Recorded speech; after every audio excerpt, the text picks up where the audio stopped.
చాలామంది యేసుక్రీస్తు వారిని దేవుడిగా భావించి పూజించేటువంటి కార్యక్రమంలో అసలు దేవునికి ఉండాల్సిన అర్హతలు, దేవునికి ఉండాల్సినటువంటి శక్తి సామర్థ్యాలు ఏంటో ఈరోజు మనము ఆలోచన చేసి, ఇవన్నీ యేసుక్రీస్తు వారిలో ఉన్నాయో లేదో మనం చూసి ఉంటే గనక మనం యేసుక్రీస్తు వారిని దేవుడుగానే నమ్మొచ్చు, పర్వాలేదు. ముందుగా దేవుడు అంటే ఆయన ఉన్నవాడు, అంటే ఆయనకి పుట్టుక లేనివాడు, ఉన్నవాడు. మొదటి పాయింట్కి మీరు వ్రాసుకోండి. చూద్దాం ఒకసారి. అంటే ఎక్కువ క్లారిఫికేషన్ ఇవ్వట్లేదులేండి, మీకు రెఫరెన్స్ల వరకు. ఇది బైబిల్ క్లాసెస్ లాగా నేను మీకు నోట్స్ చెప్తా ఉంటాను, మీరు చక్కగా మీరు వ్రాసుకోవడానికి కూడా బాగుంటుంది. అంతటికీ క్లారిఫికేషన్ ఇవ్వడానికి వీలు పడదు కాబట్టి పాయింట్స్ ఎక్కువ ఉన్నాయి కదా.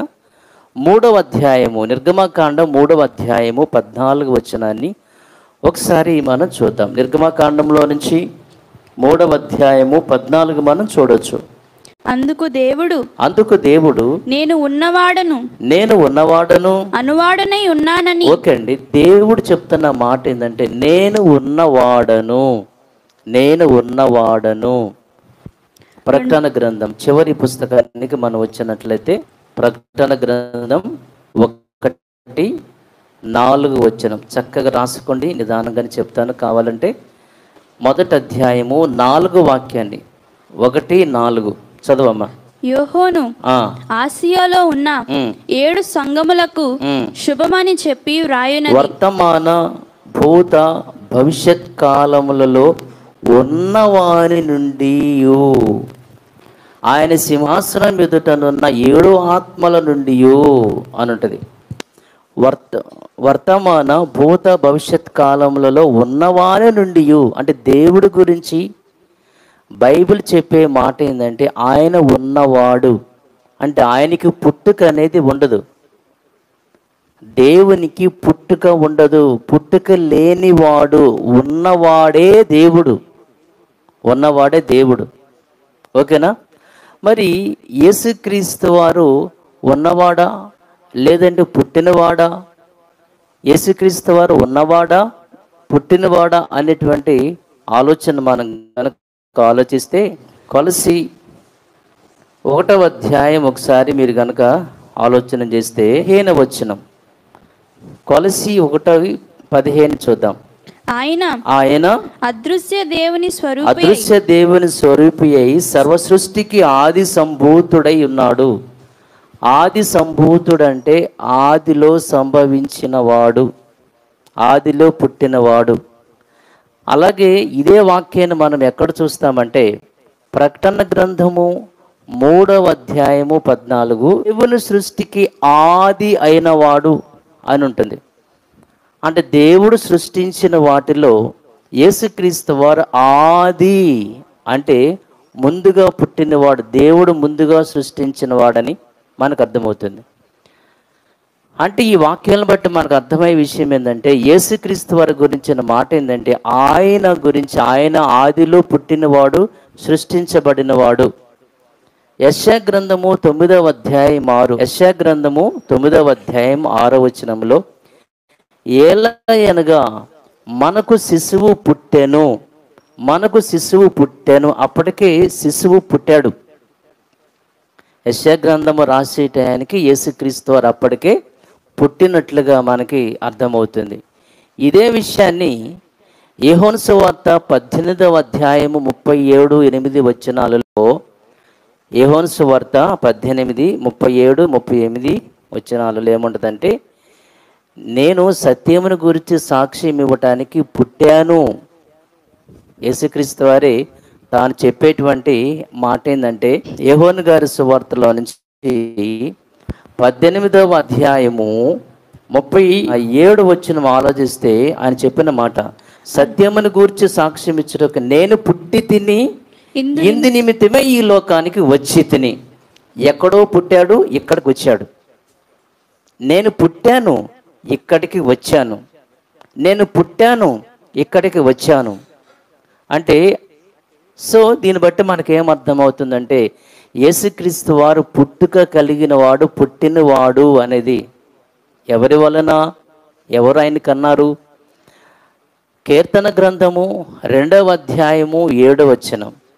కీర్తన గ్రంథం 2వ అధ్యాయము 7వ వచనములో, నేడు నేను నిన్ను కనియున్నాను, నేడు నేను నిన్ను కనియున్నాను అని తండ్రి యేసుక్రీస్తు వారి గురించినటువంటి మాటని అక్కడ మనము చూస్తాము. నేడు నేను నిన్ను కనియున్నాను అని అక్కడ చెప్తారు. సో కాబట్టి దేవుడు యేసుక్రీస్తు వారిని కన్నట్లుగా, కలగజేసినట్లుగా, సృష్టించినట్లుగా, ఇంకా మనకు అర్థమవ్వాలంటే యోహాను సువార్తలో నుంచి 1వ అధ్యాయము, యోహాను గారి సువార్త 1వ అధ్యాయము 14వ వాక్యాన్ని మనం ఆలోచిస్తే దేవుని పిల్లలారా, ఆ వాక్యము ఏమండి, యేసుక్రీస్తు వారు వాక్యం అనుకుంటే, ఆయన వాక్యం అనుకుంటే యోహాను సువార్త 1:14లో ఆ వాక్యం అనగా యేసుక్రీస్తు వారి గురించి అనుకుంటే, శరీరధారి అయి కృపాసత్య సంపూర్ణుడుగా మన మధ్య నివసించాను అని చెప్పి తండ్రి వలన కలిగిన అద్వితీయ కుమారుని అనుంది. అంటే ఈయన ఎవరి వలన కలిగాడు అనంటే తండ్రి వలన కలిగాడు, తండ్రి వలన కలిగాడు, కలిగిన అద్వితీయ కుమారుడు. అర్థమైందండి? నేను మీకు ఇంకో 2 రిఫరెన్స్లు మీకు దీంట్లోనే మీకు చెప్తాను, కొంచెం మీకు పూర్తి ఇన్ఫర్మేషన్ అంటే బాగుంటుంది అన్న ఉద్దేశంతో. 118వ కీర్తనలో ఆ రిఫరెన్స్ మీరు వ్రాసుకోండి, తర్వాత దాన్ని మీరు చూసుకోవచ్చు అన్నమాట. 118వ కీర్తనలో వచనంలో అక్కడ ఒక మాట ఉంటుంది, మనం చూడొచ్చు. చదవమ్మా. ఇల్లు కట్టువారు, ఇల్లు కట్టువారు నిషేధించిన రాయి మూలకు తలరాయి ఆయను. ఇది యేసుక్రీస్తు వారి గురించినటువంటి ప్రవచనం అనుకుంటే, ఇది మనకి సూత్రంలో ఉంటుంది. అపోస్తల కార్యములో 4:11, అపోస్తలలో 4వ అధ్యాయము 11లో ఈ రాయి యేసుక్రీస్తు వారని అక్కడుంది. బాగా వినాలి. అపోస్తలు 4వ అధ్యాయము 11లో ఇక్కడ చెప్పబడినటువంటి ఈ రాయి యేసుక్రీస్తు వారని అక్కడ ఉంటుంది. ఓకే, ఇప్పుడు ఈ రాయి గురించి చెందాం ఇంకొకసారి. 118వ కీర్తన 22వ వచనంలో ఇల్లు కట్టువారు నిషేధించిన రాయి మూలకు తలరాయను అని చెప్పి, అది ఏది? ఆ రాయి అనగా యేసుక్రీస్తు వారు యెహోవా వలన కలిగినది అని ఉంది. అంటే టోటల్గా మనకి యోహాను సువార్త 1:14 అయినా, ఇక్కడ 118వ కీర్తన 23వ వచనంలోనే ఉన్న విషయం ఏంటంటే, యెహోవా వలన కలుగ చేయబడిన వాడు యేసుక్రీస్తు వారు అని మనకు అర్థమవుతుంది. కాబట్టి దేవుడు అనటానికి అర్హతలు ఏమిటి అనంటే, దేవునికి పుట్టుక అనేది ఉండదు, ఆయన ఉన్నవాడంతే. కానీ యేసుక్రీస్తు వారికి పుట్టుక ఉంది, ఆ పుట్టుక తండ్రి వలన కలిగింది అనేది ఈ యొక్క మొదటి విషయం మనకు అయిపోయింది.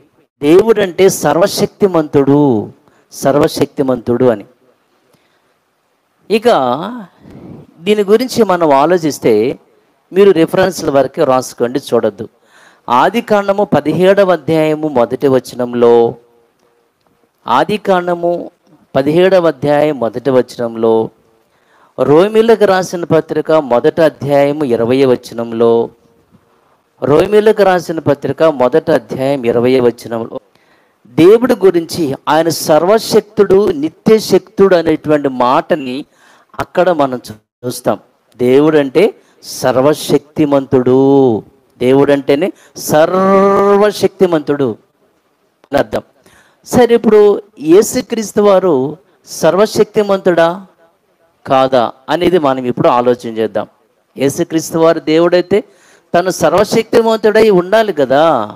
మరి నా సర్వశక్తివంతుడా కాదా అని అంటే, ఒకవేళ సర్వశక్తిమంతుడైతే యేసుక్రీస్తు వారు తాను చనిపోయి సమాధిలో నుంచి తానే సర్వశక్తిమంతుడైతే తానే తిరిగి లేవాలి, తానే తిరిగి లేవాలి. కానీ యేసుక్రీస్తు వారు తాను లేవలేదు. అపోస్తల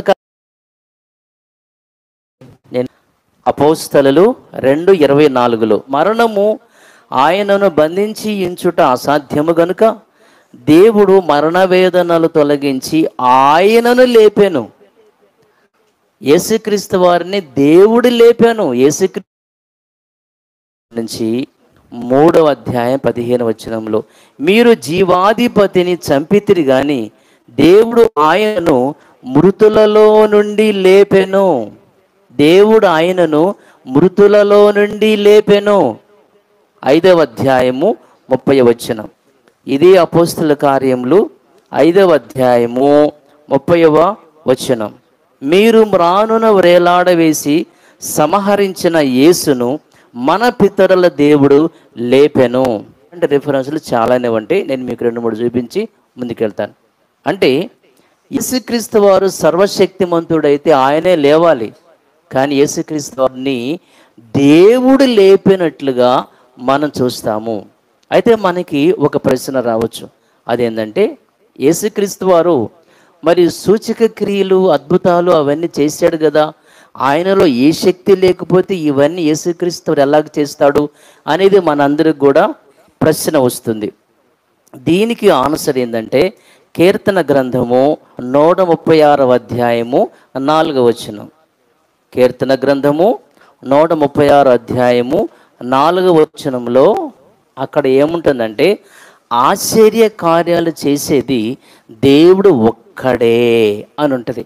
యేసుక్రీస్తు వారు ఆయన గురించి తాను ఏం చెప్పుకున్నాడు అని ఒక మాట మనం చూద్దాం. యోహాను సువార్త 5వ అధ్యాయం కనుక మీరు వచ్చినట్లయితే దేవుని పిల్లలారా, ఆశ్చర్య కార్యాలు చేసేది దేవుడు ఒక్కడేనని మనం అక్కడ చూసాం. యేసుక్రీస్తు వారు తన గురించి తాను ఏం చెప్పుకున్నాడు? 5వ అధ్యాయం సువార్త 5:30 వచనం. అధ్యాయం 30 వచనంలో నా అంతట నేనే ఏమీ చేయలేను, నా అంతట నేనే ఏమీ చేయలేను అని చెప్పాడు. మరి తను ఏమి చేయలేనప్పుడు ఆయన చేసిన ఈ సూచక్రియలన్నీ కూడా మరి ఎలా చేశాడు, ఎలా ఈయన చేశాడు అని కనుక ఆలోచన చేస్తే దానికి అపోస్తల కార్యములు 10వ అధ్యాయము 38వ వచనం. యోహాను సువార్త 3వ అధ్యాయం 2 చూద్దాం. ముందు యోహాను సువార్త 3 అధ్యాయము 2వ వచనంలో నీకోదేము అనేటువంటి ఆ యొక్క వ్యక్తి యేసుక్రీస్తు వారితో తాను ఏమంటాడంటే దేవుడు అతనికి తోడై ఉంటేనే గాని నీవు చేసిన సూచక క్రియలను ఎవడనూ చేయలేడు అని చెప్పాడు. నీకోదేమనే ధర్మశాస్త్ర బోధకుడు దేవుడు నీకు తోడై ఉన్నాడు కాబట్టే నువ్వు ఇన్ని సూచక్రియలు చేస్తున్నావు, లేకపోతే నువ్వేడ చేస్తా? ఇదే విషయాన్ని అపోస్తల కార్యములు 10వ అధ్యాయము ఇదే విషయాన్ని అపోస్తల కార్యములు 10వ అధ్యాయము 38 వచనాన్ని మనం గనుక ఆలోచించినట్లయితే అపోస్తల కార్యములు 10:38లో అదేదనగా దేవుడు నజరేయుడైన యేసును పరిశుద్ధాత్మతోనూ శక్తితోనూ, అంటే యేసుక్రీస్తు వారు సర్వశక్తిమంతుడు కాదు, కానీ దేవుడు ఏం చేశాడంటే శక్తితో పరిశుద్ధాత్మతోనూ శక్తితోనూ అభిషేకించిన దేవుడు ఆయనకు తోడై ఉండేను గనుక ఆయన మేలు చేయొచ్చు, అపవాది చేత పీడించబడిన వారిని అందరినీ స్వస్థపరచుచు సంచరించుచుండాను అని చెప్పారు. దేవుడు అంటే సర్వశక్తిమంతుడు అనుకుంటే యేసుక్రీస్తు వారు సర్వశక్తిమంతుడైతే తనకు తానుగా సూచక్రియలు అద్భుతాలు చేయాలి. కానీ యేసు ఏమంటున్నాడంటే నా వల్ల కాదు, నా అంతటా నేను ఏమీ చేయలేను అని చెప్పాడు. మరి దేవుడే యేసుక్రీస్తు వారికి శక్తినిచ్చి పరిశుద్ధాత్మ యొక్క అభిషేకం ఇచ్చి ఆయన చేయించినట్లుగా ఇదే మాట మనం అపోస్తల కార్యములు 2వ అధ్యాయము 22వ వాక్యాన్ని ఒకసారి మనం చూసి ముందుకెళ్దాం. అపోస్తల కార్యములు 2:22. అపోస్తలులు 2:22వ వచనములో ఇశ్రాయేలు వారలారా ఈ మాటలు వినుడి, దేవుడు నజరేయుడగు యేసు చేత అద్భుతములను మహత్కార్యములను సూచక క్రియలను మీ మధ్యను చేయించి, అద్భుత కార్యాలు సూచక క్రియలు దేవుడే యేసుక్రీస్తు వారి చేత చేయించాడంట.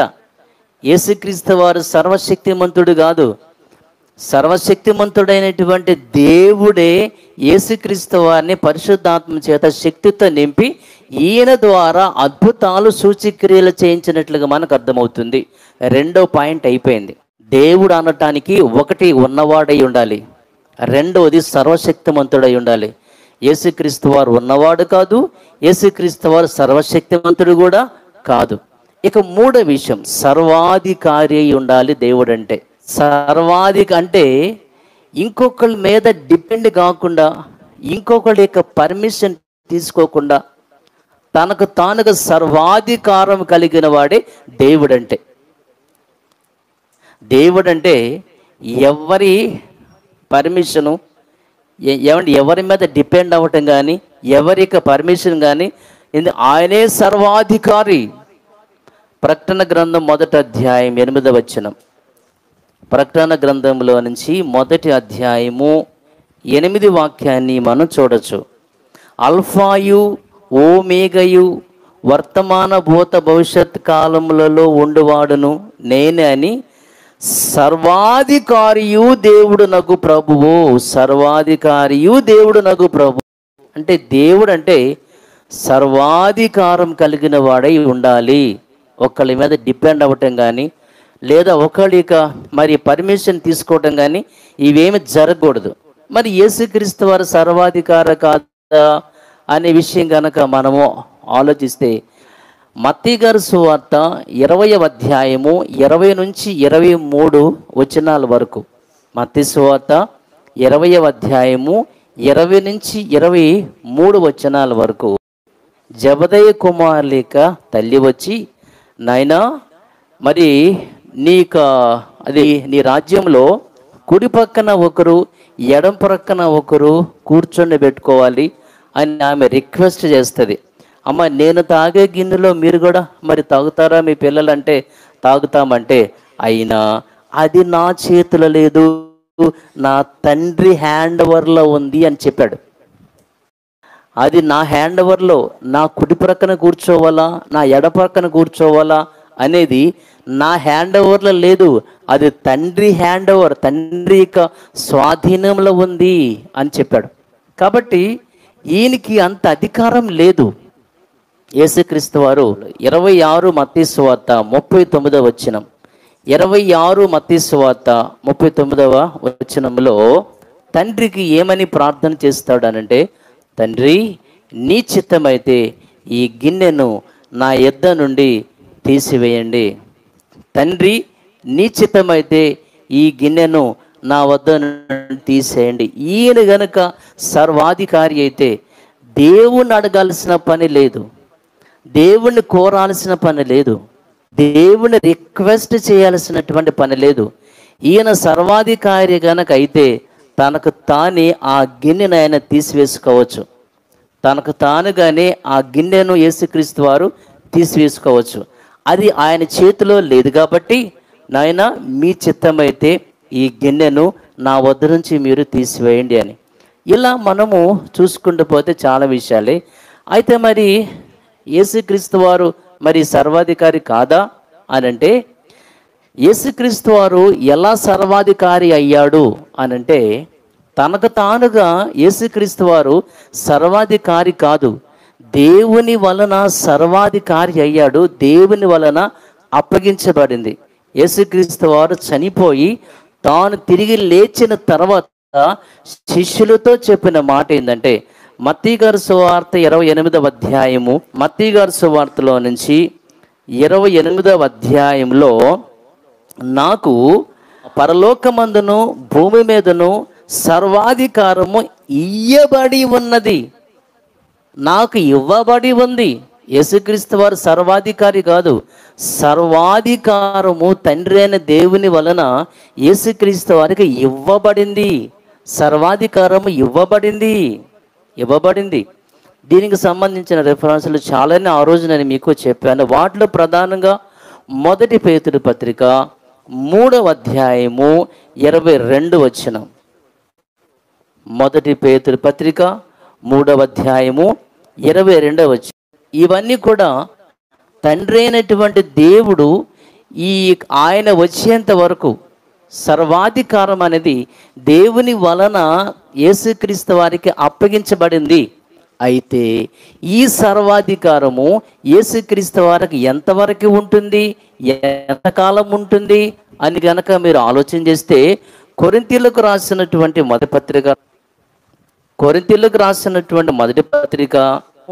24 నుంచి 28 వరకు, కొరింథీయులకు రాసిన మొదటి పత్రిక 15వ అధ్యాయము 24 నుంచి 28 వరకు చూసుకోండి.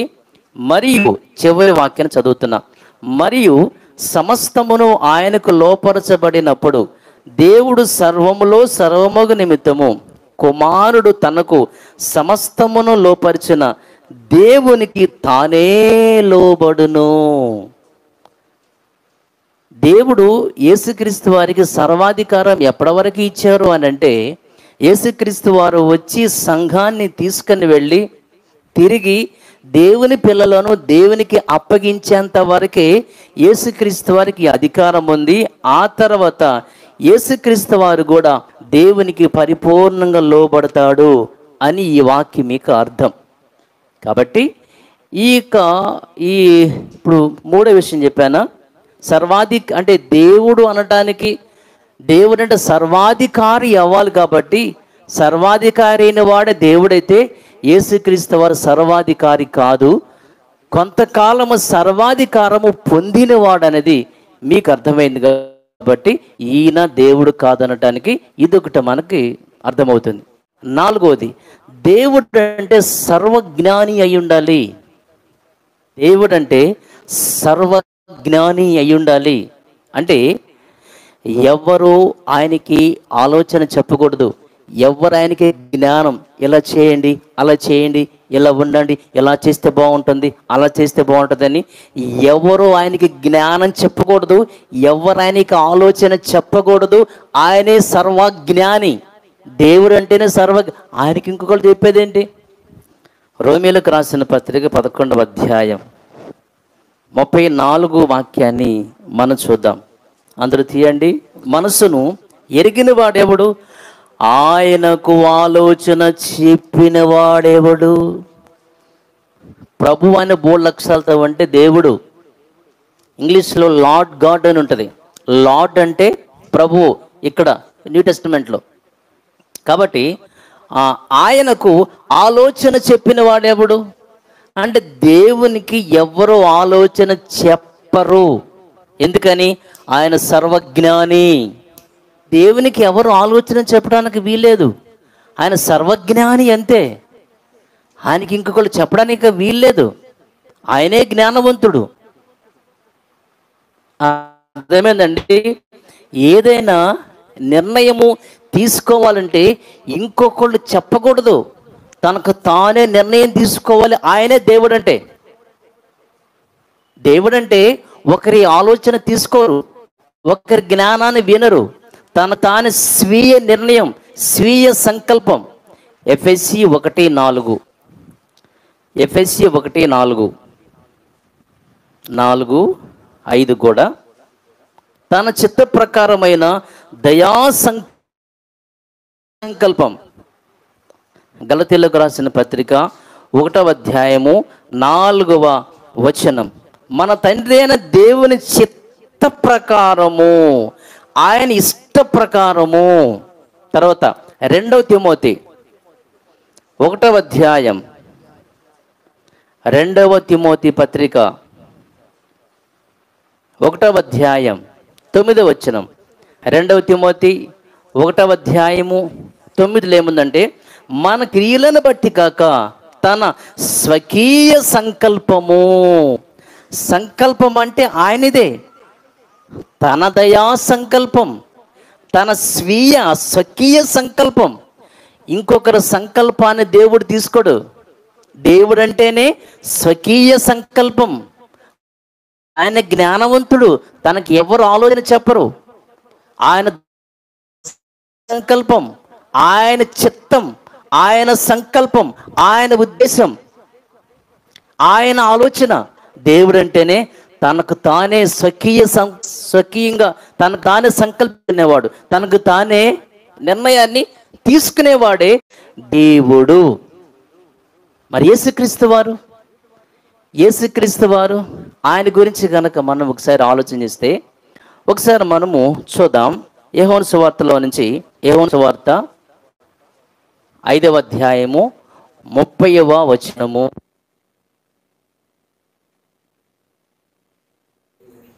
దేవుడు అంటేనే స్వకీయ సంకల్పం, సొంత చిత్తం, సొంత ఆలోచన, సొంత జ్ఞానం.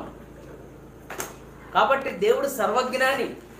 ఇక యేసుక్రీస్తు వారు తాను సర్వజ్ఞానియా అని కనుక మనం ఆలోచిస్తే, యోహాను సువార్త 5వ అధ్యాయం 30వ వచనము, యోహాను సువార్త 5వ అధ్యాయము 19వ వచనము, 8వ అధ్యాయము 26వ వచనము,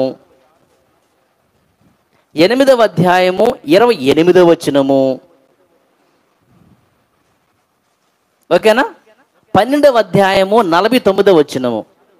అంటే ఈ అన్ని వచనాలను బట్టి మనకు ఏమర్థమవుతుందంటే, నా అంతటకి నేను మాట్లాడట్లేదు, నేను తండ్రి దగ్గర విన్నదే మాట్లాడుతున్నాను. నేను అసలు ఏం మాట్లాడాలో, ఏమనాలో, ఏ ఉపమానాలు చెప్పాలో, ఏ ప్రసంగాలు చేయాలో ఇవన్నీ కూడా నా అంతట నేను చెప్పటం లేదు. తండ్రి దగ్గర విన్నాయి, తండ్రి దగ్గర నేర్చుకున్నాయి. నేను నా ఇష్టాన్ని చేయటానికి నేను రాలేదు. తండ్రి ఇష్టం, తండ్రి సంకల్పం. యేసుక్రీస్తు వారికి 33.5 సంవత్సరాల కాలంలో ఆయనకుంటే కూడా ఇష్టం ఉంటుంది. ఎందుకు ఉండదండి? ఇప్పుడు మనందరికీ ఎవరి ఇష్టాలు వాళ్ళకి లేవా? యేసుక్రీస్తు వారికి కూడా ఇష్టం ఉంటుంది. కానీ ఆయన ఏమంటాడు, నేను నాకంటూ ఇష్టం ఉంది కానీ నా ఇష్టాన్ని, నా సంకల్పం నేను నెరవేర్చుకోవడానికి నేను రాలేదు, తండ్రి ఇష్టం అన్నాడు. కాబట్టి ఇక్కడ మనం ఆలోచించినట్లయితే, యేసుక్రీస్తు వారు నేను తండ్రి దగ్గర విన్న విషయాలే మాట్లాడుతున్నాను, ఏం చెప్పమన్నాడో అదే చెప్తున్నాను, ఏది మాట్లాడమన్నాడో అదే మాట్లాడుతున్నాను. నా సొంత జ్ఞానం కాదు, నా సొంత జ్ఞానం కాదు అని యేసుక్రీస్తు వారు తన ఈ రెఫరెన్స్ని బట్టి మనకు అర్థమవుతుంది.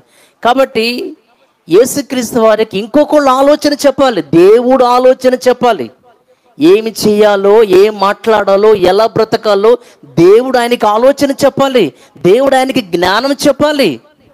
కానీ దేవునికైతే ఆయన సర్వజ్ఞాని, ఆయనకి ఎవరు జ్ఞానం చెప్పక్కర్లేదు, ఆయనకి ఎవరు ఆలోచన చెప్పక్కర్లేదు అనేది మనం విన్నాం.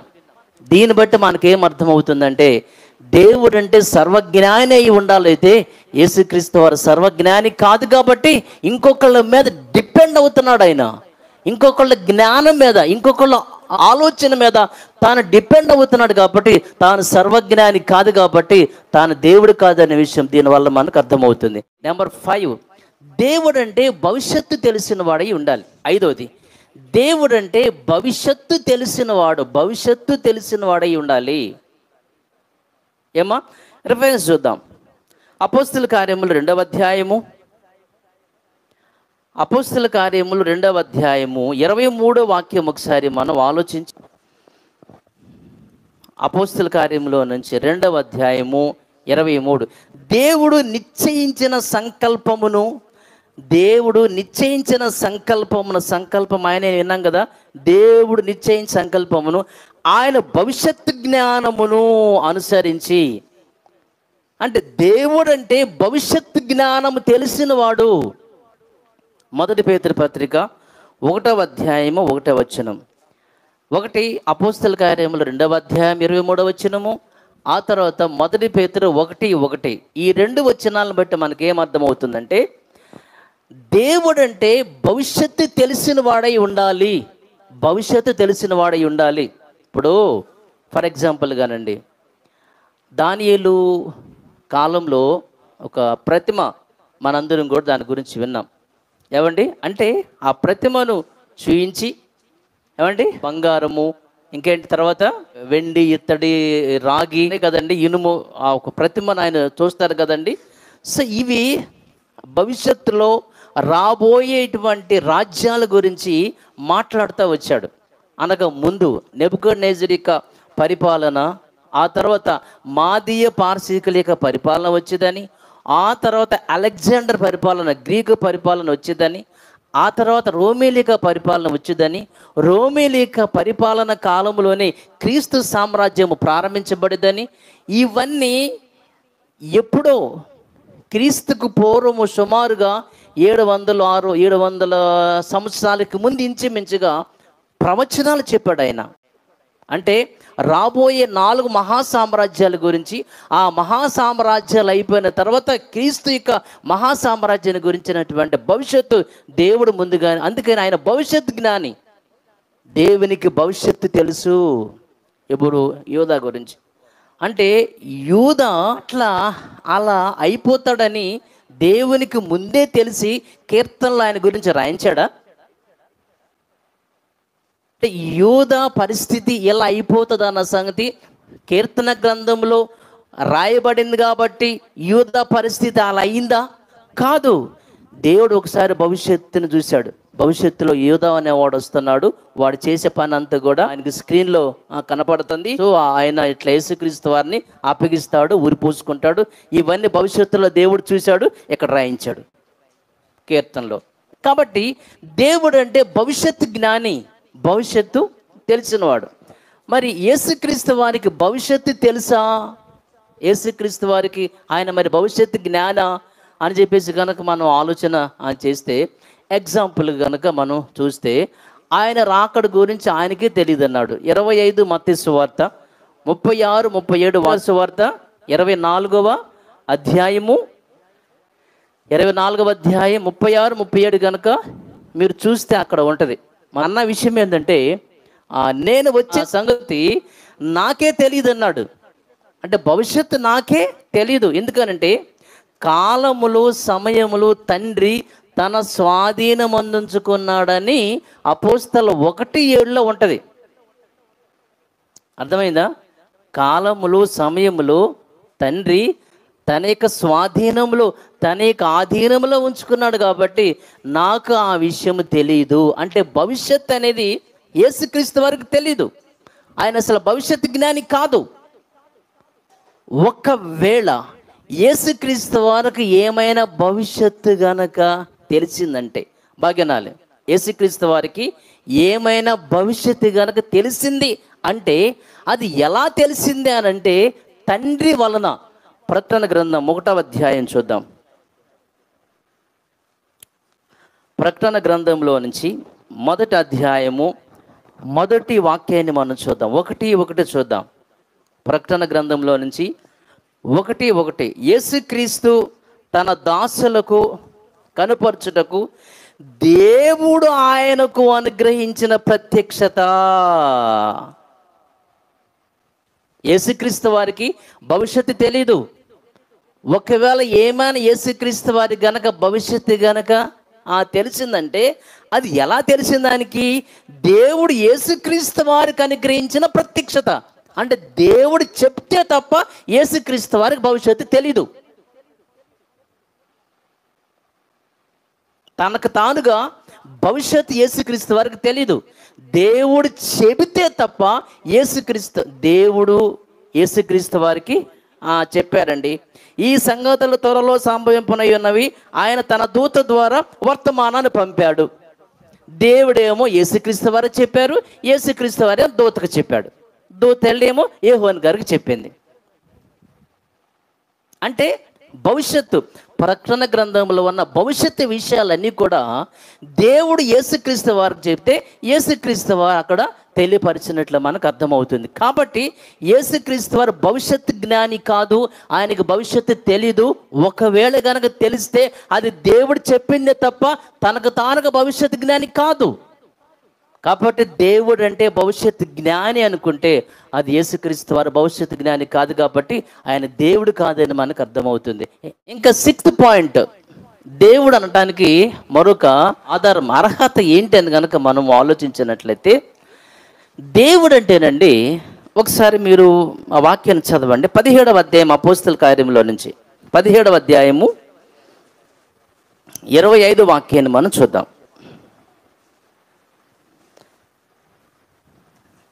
17వ అధ్యాయం 25వ వచనంలో, ఆయన అనగా దేవుడు అందరికీ జీవమును ఊపిరిని సమస్తమును దయచేయవాడు అని ఉంది అక్కడ. అంటే దేవుడు అంటే అర్థం ఏంటి?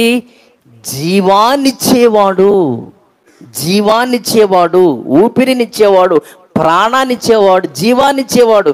ఆయన అందరికీ జీవమునిచ్చేవాడు అని చెప్పేసి బైబిల్ ప్రకారంగా మనకు అర్థమవుతుంది. ఏమండి, మరి యేసుక్రీస్తు వారి గురించి కనుక మనం ఆలోచించినట్లయితే, దేవుడు అంటే అందరికి జీవాన్ని ఇచ్చేవాడు దేవుడు. యేసుక్రీస్తు వారి గురించి అయితే ఒక మాట మనం చూద్దాము. యోహాను సువార్త 5వ అధ్యాయము 26వ వాక్యాన్ని ఒకసారి కనుక మీరు ఆలోచించినట్లయితే, యోహాను సువార్త 5వ అధ్యాయము 26వ వాక్యం ఒకసారి మనము ఆలోచించినట్లయితే, తండ్రి ఎలాగూ తనంతట తానే జీవము గలవాడై ఉన్నాడో అలాగనే కుమారుడును తనంతట తానే జీవము గలవాడై. ఆలోచిస్తున్నారండి ఈ వాక్యాన్ని? అందరికి జీవాన్ని ఇచ్చేదెవరు? దేవుడు. కానీ ఇక్కడేముంది? తండ్రి ఎలాగూ తనంతట తానే జీవము గలవాడై ఉన్నాడో అలాగే కుమారుడును తనంతట తానే జీవము గలవాడై ఉండుటకు కుమారునికి అధికారం అనుగ్రహించెను. అంటే దేవుడే యేసుక్రీస్తు వారికి ఏమనుగ్రహించాడు? తనంతట తానే జీవము గలవాడై ఉండుటకు. అంటే తనకు తాను కాదు, దేవుని వలన జీవాన్ని పొందాడు ఈయన. అర్థమైందండి? పక్క పేజీ 6వ అధ్యాయము 57వ వచనం. 6వ అధ్యాయము 57వ వచనం మనం చూద్దాం. 6:57. జీవము గల తండ్రి నన్ను పంపాను గనుక నేను తండ్రి మూలముగా జీవించినట్టే.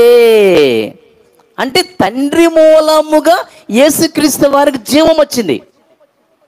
అంటే మీకు అర్థం అవ్వాలంటే, సూర్యుడు స్వయం ప్రకాశి, చంద్రుడు స్వయం ప్రకాశి కాదు. మరి ఎలా వస్తుంది ఆయనకి? చంద్రుని యొక్క వెలుగు ఎలా వస్తుంది? సూర్యుని వలన 15 దినాలు సూర్యుని దగ్గర నుంచి వెలుగును పొందుకుని ఈయన ప్రకాశిస్తాడు, మీకు అర్థమవటానికి. కాబట్టి ఇక్కడ ఉన్న విషయం ఏంటంటే, తండ్రి జీవం గలవాడు, నేను తండ్రి మూలముగా, తండ్రి వలన నాకు జీవం వచ్చింది. అందుకని ఈయన గురించి పేతురు ఏమన్నాడంటే, అపోస్తలుల 3వ అధ్యాయము 15వ వచనం, అపోస్తలుల 3:15లో మీరు జీవాధిపతిని చంపారు అన్నాడు. ఎవరిని చంపారు? మీరు జీవాధిపతిని అంటే అసలు మనందరికి జీవాన్ని ఇచ్చేది దేవుడైతే, ఇప్పుడు మనందరికి జీవాన్ని ఇచ్చేటువంటి అధికారం దేవుడు యేసుక్రీస్తు వారికి ఇచ్చాడు, అనుగ్రహించబడను. మనందరికీ నిత్య జీవాన్ని ఇచ్చే అవకాశం, పరలోకం ఇచ్చే అవకాశము దేవుడు యేసుక్రీస్తు వారికి అధికారం ఇచ్చాడు. యేసుక్రీస్తు వారి ద్వారానే. 1 యోహాను పత్రిక 5వ అధ్యాయం 11. 1 యోహాను పత్రిక 5వ అధ్యాయం 11. దేవుని కుమారుని అంగీకరించువాడు. ఏమండి? యేసుక్రీస్తు వారిని దేవుని కుమారుడిగా, దేవుని కుమారుని అంగీకరించేవాడు జీవము గలవాడు. దేవుని కుమారుని అంగీకరింపని వాడు జీవము లేనివాడు. దేవుని కుమారుని నామమందు విశ్వాసముంచు మీరు నిత్య జీవము గలవారని. అంటే ఈయన ద్వారానే. యోహాను సువార్త 3వ అధ్యాయం, యోహాను సువార్త 3వ అధ్యాయము 36వ వచనంలో,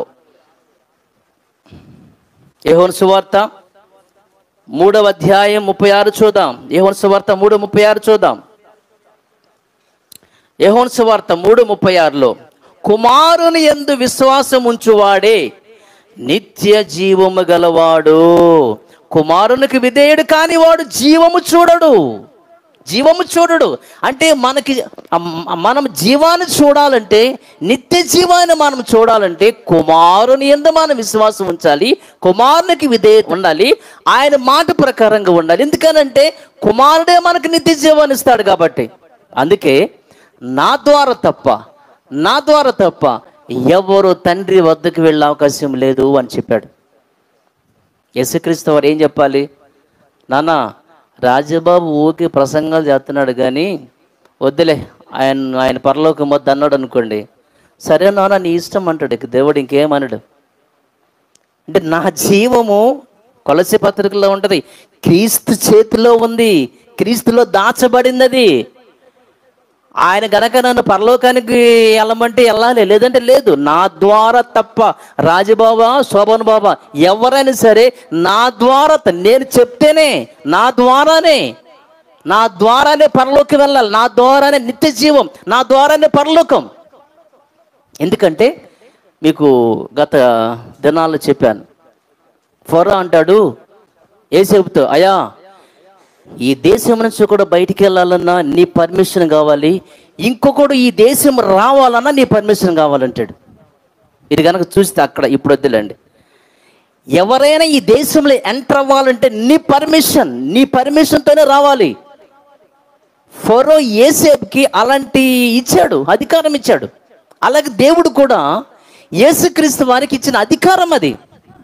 తనంతట అంటే దేవుడు తనంతట తానే జీవము గలవాడుగా అధికారం ఇచ్చాడు, జీవాధిపతిని చేశాడు దేవుడు. ఎవరినైనా పరలోకానికి పంపాలంటే యేసుక్రీస్తు వారే పంపాలి. నిత్య జీవం అనేది యేసుక్రీస్తు వారి ద్వారానే వస్తుంది. సో కాబట్టి ఇక్కడ విషయం ఏంటంటే, సమస్తానికి జీవాన్నిచ్చేది ఎవరయ్యానంటే దేవుడు. యేసుక్రీస్తు వారైతే ఆయన వలన జీవాన్ని పొందుకున్నాడని యోహాను సువార్త 6వ అధ్యాయం 57లో మనం చూసాం. ఓకేనా? ఇది 6వ విషయం. 7వ విషయం ఏంటంటే, దేవుడు అంటే సృష్టికర్త అయి ఉండాలి. యెషయా గ్రంథం 44:24 సృష్టికర్త అని మీరు సైడ్ హెడ్డింగ్ పెట్టుకుని, 7వ పాయింట్గా సృష్టికర్త అని చెప్పేసి మీరు సైడ్ హెడ్డింగ్గా పెట్టుకుని 44:24, 45:18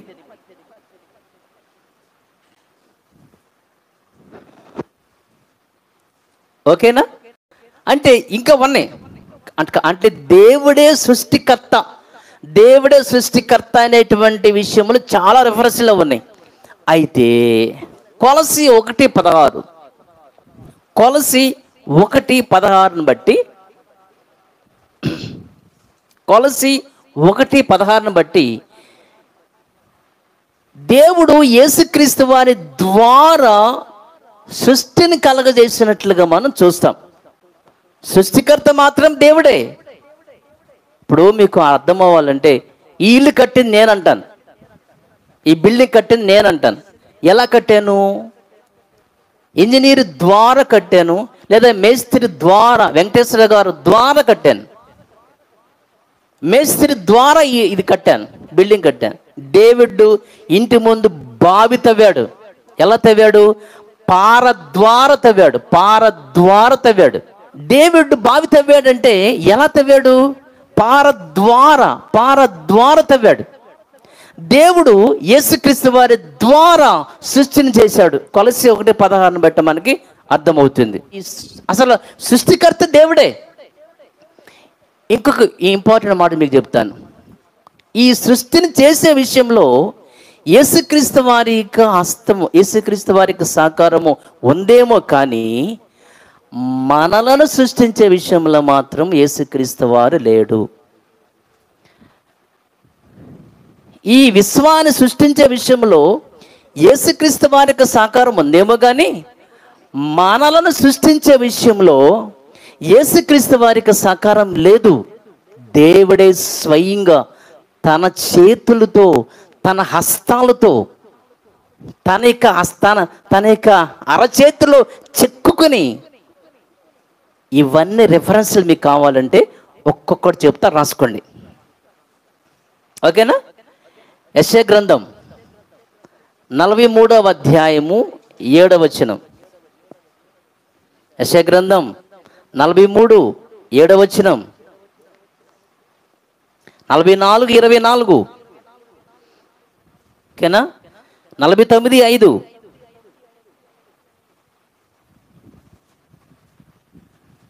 49:16, 139వ కీర్తన 13, 14.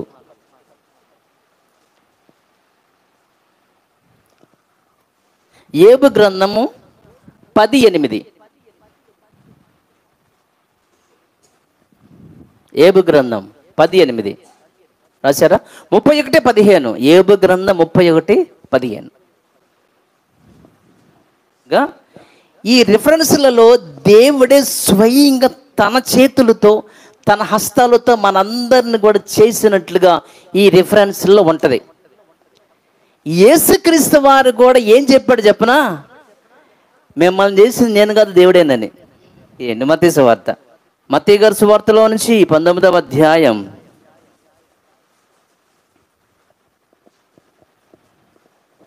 సాక్షాత్తుగా యేసుక్రీస్తు వారు తాను చెప్పినటువంటి విషయం, తాను చెప్పినటువంటి మాట, సృజించిన వాడు ఆది నుండి వారిని పురుషుని గాను స్త్రీని గాను సృజించాననియు. నేను కాదు, సృజించిన వాడు ఆది నుండి వారిని పురుషుని గాను స్త్రీని గాను సృజించాననియు. అంటే మనందరిని సృష్టించినటువంటి సృష్టికర్త ఎవరంటే దేవుడనే విషయము పాత నిబంధనలో మనం చూస్తాం. క్రొత్త నిబంధనలు కూడా యేసుక్రీస్తు వారు కూడా చెప్పాడు, పురుషుని గాను స్త్రీని గాను సృజించింది దేవుడు, నేను కాదు. ఆఖరికి యేసుక్రీస్తు వారిని చేసింది కూడా ఆయన్నే. ఇంతకుముందు విన్నాం కదా, యెహోవా వలన కలిగిన వాడు. అందుకే 12వ అధ్యాయం హెబ్రీ పత్రిక 12వ అధ్యాయము 9వ వచనంలో ఏముంటుందంటే, ఆత్మలకు తండ్రి. యేసుక్రీస్తు వారు కూడా ఆత్మే, మనం కూడా ఆత్మలమే.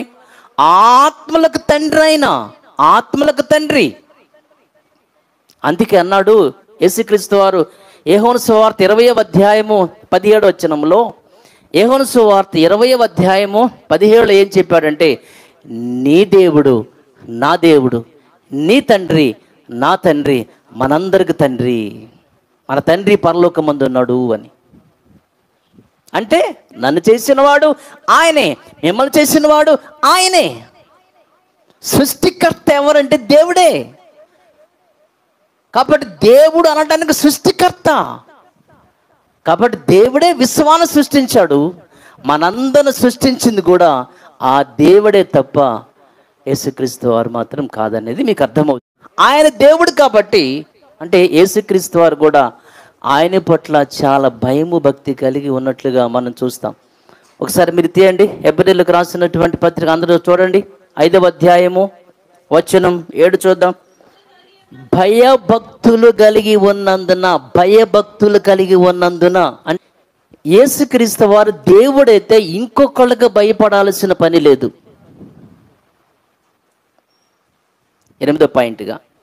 కానీ ఇక్కడ యేసుక్రీస్తు గురించి ఏముంది? దేవుని తనను మరణము నుంచి రక్షింపగలవానికి ఆయన పట్ల భయముతో భక్తితో ఉన్నాడు అని మనం చూస్తాం. మనం చాలాసార్లు కూడా ఈ విషయాన్ని గుర్తు చేసుకుంటూ ఉంటాం. ఏంటంటే అంత మంచి, ఇప్పుడు యేసుక్రీస్తు ఏ తప్పు చేయలేదు కదండి. ఏ తప్పు చేయని వాడే భయపడినప్పుడు మరి మన సంగతి ఏంటండి అసలు? దేవుడు అంటే, ఇప్పుడు యేసుక్రీస్తు ఏ తప్పు చేయలేదు కదా, ఎందుకు దేవునికి భయపడాలి అని మనం అనుకుంటాం. దేవుడు అంటే అదే. మరి దేవుడు అంటే ఏమనుకున్నారు?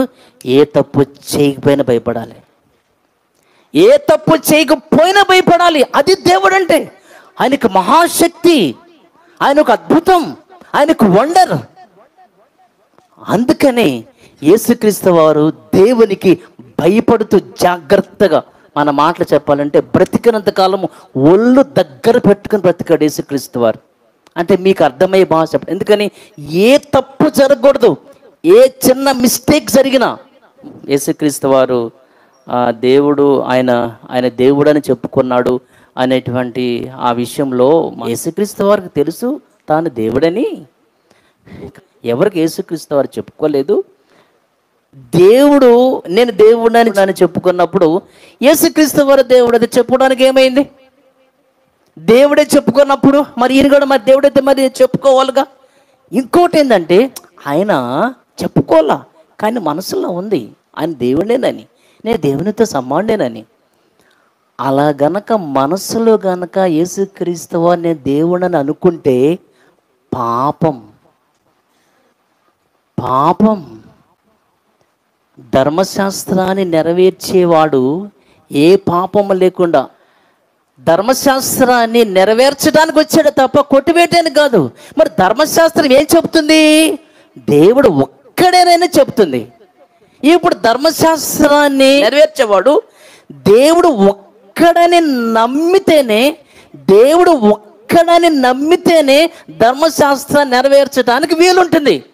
అలా కాకుండా నేను కూడా దేవుణ్ణే ఏదో అలా చెప్పుకుంటున్నానులే, నేను కుమారుణ్ణని చెప్పుకున్నాను కానీ నేను దేవుణ్ణని నాకు తెలుసులే అని మనసులో అనుకున్నాడు అనుకో, పాపము ఏమండి మనం మీకు చెప్పానే, అపవాది దేవునితో సమానం, మహోన్నతునితో సమానునిగా మనసులో అనుకున్నాడు, బయటకల్లా నోరెప్పలాయన. మీకు అర్థమైందా?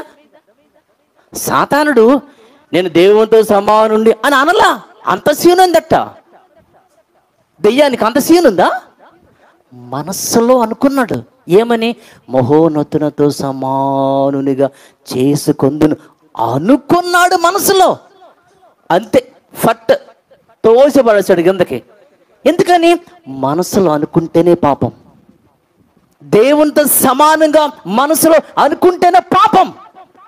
మరి యేసు గనక మనసులో నేను దేవుణ్ణి అనుకుంటే పాపి అవుతాడు. ఇంకా పాపి ధర్మశాస్త్రాన్ని ఎలా నెరవేరుస్తాడు? పాపం చేసిన వాడి యొక్క రక్తం మనకి ఎలా ఉపయోగపడింది? ధర్మశాస్త్రం నెరవేర్చాలి. ఆయన నెరవేర్చాలంటే దేవుడు ఒక్కడనే నమ్మాలి. నేను కూడా దేవుడు అన్నాడు అనుకో, మనసులో అనుకున్నా సరే అది పాపం అవుతుంది. అది అంటే యేసుక్రీస్తు వారు పాపం చేసిన వాడు అవుతాడు. ఇక పాపం చేసిన వాడు ఆయనకి రక్తం పనికిరాదు, అది మనల్ని కడగదు. అందుకని యేసుక్రీస్తు వారు మనస్సులో కూడా చిన్న పాపం కూడా చేయలేదంటే దేవుణ్ణి అనుకున్నాడంటే పాపం చేసిన వాడు అవుతాడు. అమ్మో, యేసుక్రీస్తు వారు ఎంత మంచివాడండి. అసలు చిన్న తప్పు అందరూ ఆయన ఎక్కెత్తన్నారు, ప్రపంచమంతా చలనం ఉండదు ఆయనకి. ఆయనకి తెలుసు ఆయన ఏంటో, ఆయనకి తెలుసు. పొరపాటున యేసుక్రీస్తు వారు వీళ్ళందరూ నన్ను దేవుడు అంటున్నారుగా అనుకుంటే పోలా, అన్నాడే అనుకో, సైతాన్ని తోసిపడేశాడు కిందకి. అంటే వాడికి ఒక న్యాయమో ఈయనకి ఒక న్యాయమా అంటాడు మరి సైతానుడు. నేను అనుకున్నందుకే నన్ను తోసేసావయ్యా, సింహాసనం మంది కూర్చున్నా నీకు కుమారుడు అనుకుంటున్నాడు, ఉంచేవేంది మరి అని అడగడా? అడుగుతాడు, మరి తోసేస్తాడంతే. యేసుక్రీస్తు వారు మనస్సులో కూడా నేను దేవుణ్ణి అనుకుంటే ఖచ్చితంగా యేసుక్రీస్తు వారు పాపం చేసిన వాడు అవుతాడు, ధర్మశాస్త్రాన్ని నెరవేర్చిన వాడు అవ్వడు. ఆయన పాపం చేసిన వాడు అవుతాడు. ఆ రక్తం మనకెవరికి సెట్ అవ్వదు, ఉపయోగపడదు. నిర్దోషమైనటువంటి గొర్రె పిల్ల పస్కాకి ఏ రీతిగా ఉపయోగపడుతుందో, నిర్దోషమైనటువంటి యేసుక్రీస్తు వారి యొక్క రక్తమే మనందరికీ ఉపయోగపడుతుంది. హెబ్రీ పత్రికలు వినండి, 7:26 ఉంటుంది ఆయన గురించి. ఎంత మంచి మాట. ఏ పాపం చేయలేదు ఆయన, మనస్సులో కూడా చిన్న తప్పు కూడా చేయలేదు. చేశాడా పాప అవుతాడు. అందుకని దేవుని విషయంలో యేసుక్రీస్తు వారు చెప్పానే, ఒళ్ళు దగ్గర పెట్టుకుని బ్రతికాడంటే అర్థం ఏమనుకున్నారు? జాగ్రత్తగా ఏ చిన్న తప్పు కనిపించినా నేను బలికి పనికిరాను, నేను గనక దేవుణ్ణి అనుకుంటే నా మనసులో నేను పాపం చేసిన వాడు అవుతాను, నా రక్తం పనికిరాదు. తనని మరణం నుంచి రక్షింపగలవానికి ఒళ్ళు దగ్గర పెట్టుకుని జాగ్రత్తగా పవిత్రంగా బ్రతికాడు. కాబట్టి ఆయన రక్తం మనందరికీ ఉపయోగపడింది, లేకపోతే ఉపయోగపడదు. కాబట్టి యేసుక్రీస్తు వారు దేవుడైతే ఇంకొకరికి భయపడాల్సిన పని లేదు. యేసు దేవుడైతే మరొకరికి భయపడాల్సిన పని లేదు. చూడండి, హెబ్రీ పత్రిక 5వ అధ్యాయం 7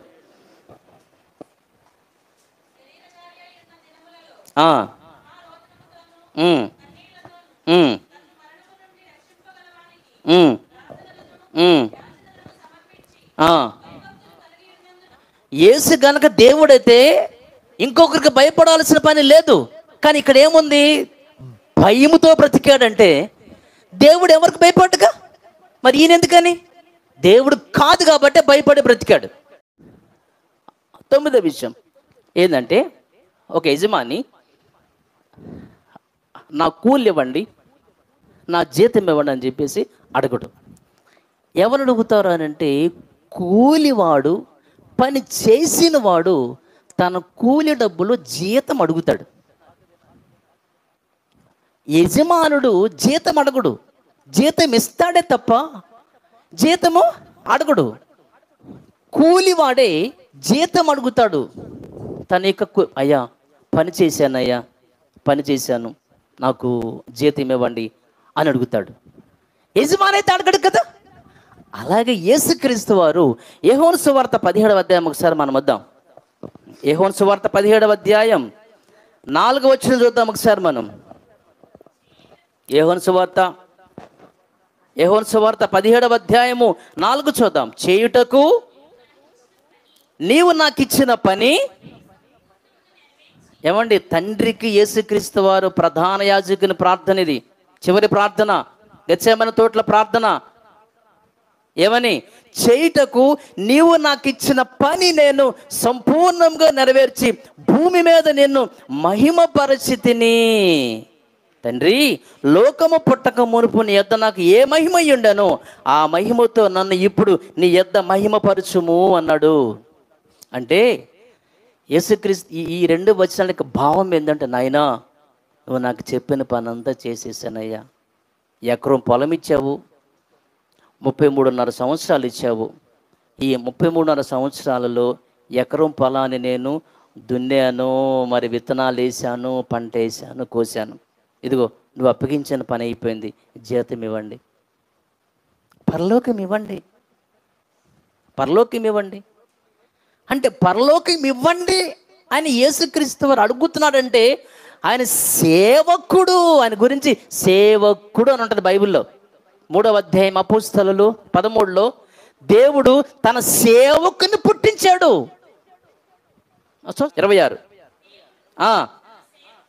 దేవుడు తన సేవకుడైన యేసుక్రీస్తు వారిని పుట్టించి, అంటే 33.5 సంవత్సరాలు యేసుక్రీస్తు వారు దేవునికి సేవ చేసిన తర్వాత, నాయనా నాకు అప్పగించిన పని అంతా కూడా నేను ముగించేశానయ్యా, నాకు పరలోకం ఇవ్వండి. దేవుడైతే పరలోకం ఎందుకు అడుగుతాడు? పరలోకం ఇవ్వమని. దేవుడైతే పరలోకం ఇవ్వమని రిక్వెస్ట్ ఎందుకు చేస్తాడు? ఎందుకు ఆయన బ్రతిమలాడుతాడు? అర్థమైందండి? నా దేవా నన్ను ఎలా విడిచిపెట్టేవు నాయనా. యేసుక్రీస్తు వారికి ప్రార్థనలు మనం చూడు. అర్థమైందండి? కాబట్టి ఇక 9వ విషయం ఏంటంటే, యేసుక్రీస్తు వారు దేవుడైతే పరలోకమని ఎందుకు అడుక్కుంటాడు? ఆయన సేవకుడు కాబట్టి, కూలివాడు కాబట్టి, పని చేశాడు కాబట్టి జీతం అడుగుతున్నాడు దేవుణ్ణి. దేవుడు ఒక సుప్రీం. సుప్రీం అంటే ఆయనకి మించిన వాళ్ళు ఇంకెవరు లేరు.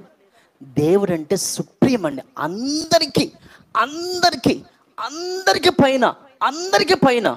చూద్దాం ఎఫెసీ పత్రిక 4వ అధ్యాయము 6వ వాక్యం చూద్దాం. ఎఫెసీ 4వ అధ్యాయం. అందరికీ తండ్రి అయిన దేవుడు ఒక్కడే. ఆయన అందరికంటే యేసుక్రీస్తు వారికి కూడా అందరికీ తండ్రి అయిన దేవుడు ఒక్కడే. ఆయన అందరికీ పైగా ఉన్నవాడై అందరికి పైన ఉన్నాడు. ఆయన సుప్రీం. అందరికి పైగా ఉన్నాడు. ఆయన అందరికి పైగా ఉన్నాడు. అందరికీ తండ్రి అయిన దేవుడు ఒక్కడే. ఆయన అందరికి పైగా ఉన్నాడు. అందుకనే యేసుక్రీస్తు వారు తను చెప్పినటువంటి వచనాల్లో తండ్రి నాకంటే గొప్పవాడు కదండి. తండ్రి నాకంటే గొప్పవాడు. అలాగనని పంపినవాడు పంపించిన వానికంటే గొప్పవాడు కాదు, పంపినవాడే గొప్పవాడు. పంపించిన దేవుడే గొప్పవాడు, పంపబడిన నేను నాకన్నా పంపించిన వాడు గొప్పవాడని యోహాను సువార్త 13:16లో. అందుకనే యేసుక్రీస్తు వారు కూడానండి, ఆయన భూమి మీద ఉన్నప్పుడు కూడా ఎవరిని తాను ఆరాధించాడు? యేసుక్రీస్తు వారు కూడా భూమి మీద ఉన్నప్పుడు తను ఎవరిని స్తుతించాడు, ఎవరిని ఆరాధించాడు అని గనక మనం ఆలోచన చేస్తే రోమాపత్రిక 15వ అధ్యాయము 9వ వచనం. రోమాపత్రిక 15వ అధ్యాయము 9వ వచనం. ఆ తర్వాత యోహాను సువార్త 4వ అధ్యాయం 21 నుంచి 24 వరకు. యోహాను సువార్త 4వ అధ్యాయము 21 నుంచి 24 వరకు. మత్తయి గారి సువార్త 11వ అధ్యాయం 25వ వచనం. మత్తయి గారి సువార్త 11వ అధ్యాయం 25వ వచనం. యోహాను సువార్త 11వ అధ్యాయం, యోహాను సువార్త 11వ అధ్యాయము 41 వాక్యాన్ని మనం చూడొచ్చు. యోహాను సువార్త అండి 11వ అధ్యాయము 41 వాక్యం కనుక మనం ఒకసారి ఆలోచిస్తే, యేసుక్రీస్తు వారు తండ్రికి ప్రార్థన చేసే విషయం గురించి మాట్లాడుతూ, అంతటా వారు ఆ రాయి తీసివేసిరి. యేసు కన్నులు పైకెత్తి, తండ్రి, నీవు నా మనవి వినినందుకు నీకు కృతజ్ఞతాస్తుతులు చెల్లించుచున్నాను. నీవు ఎల్లప్పుడూ నా మనవి వినుచున్నావని నాకు తెలుసు, కానీ నీవు నన్ను పంపావని చుట్టూ నిలిచి ఉన్న ఈ జనసమూహాన్ని నమ్మునట్లుగా వారి నిమిత్తమై ఈ మాట చెప్పానయ్యా. నా ప్రార్థన విని కొంచెం లాజర్ను బయటికి పంపండి. ఇంకొకసారి 41లో, అంతటి వారు ఆ రాయి తీసివేసి యేసు కన్నులు పైకెత్తి, తండ్రి, నీవు నా మనవి విన్నందుకు నీకు కృతజ్ఞతాస్తుతులు చెల్లించుచున్నాను. ఈయన దేవుడైతే ఈయన ఎవరికి కృతజ్ఞత స్తుతులు చెప్పాలి? ఈయన దేవుడైతే ఈయన ఎవరిని ఆరాధించాలి? సమర స్త్రీతో ఆయన ఏమంటాడు?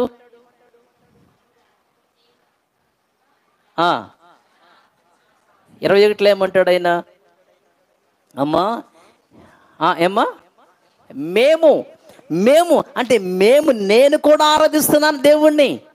అంటే యేసుక్రీస్తు వారు కూడా తండ్రిని ఆరాధిస్తున్నట్లు సమర స్త్రీతో మాట్లాడినట్లుగా మనం చూస్తాం. నేను కూడా తండ్రిని ఆరాధిస్తున్నాను. ఈయన దేవుడైతే ఈయనని ఆరాధించాలి కదా. ఈయన మరొకళ్ళని ఆరాధించడం ఏంటి? ఈయన ఇంకొకరికి థ్యాంక్స్ ఏదంటే కృతజ్ఞత స్తుతులు ఈయన చెప్పటం ఏంటి? ఈయన దేవుడైతే మరొకరికి ఈయన ఆరాధన చేయటం ఏంటి? ఎందుకంటే దేవుడు సుప్రీం, ఆయన అందరికి పైగా ఉన్నవాడు, అందరికి తండ్రి. యేసుక్రీస్తు వారికి కూడా తండ్రి అయినా. అందుకని తాత్కాలికంగా యేసుక్రీస్తు వారికి ఈ అధికారాన్ని దేవుడు అప్పగించాడు. అప్పగించిన తర్వాత సంఘం అనేది ఎత్తబడిన తర్వాత ఈ సంఘం అంతటిని తీసుకొని వెళ్ళి, తండ్రి, ఇదిగోనైనా నువ్వు అప్పగించిన సంఘాన్ని నీకు అప్పగించేస్తున్నానని చెప్పేసి యేసుక్రీస్తు వారికి కూడా తండ్రికి లోబడతాడని ఎంత క్లియర్గా బైబిల్ గ్రంథం ఉందండి.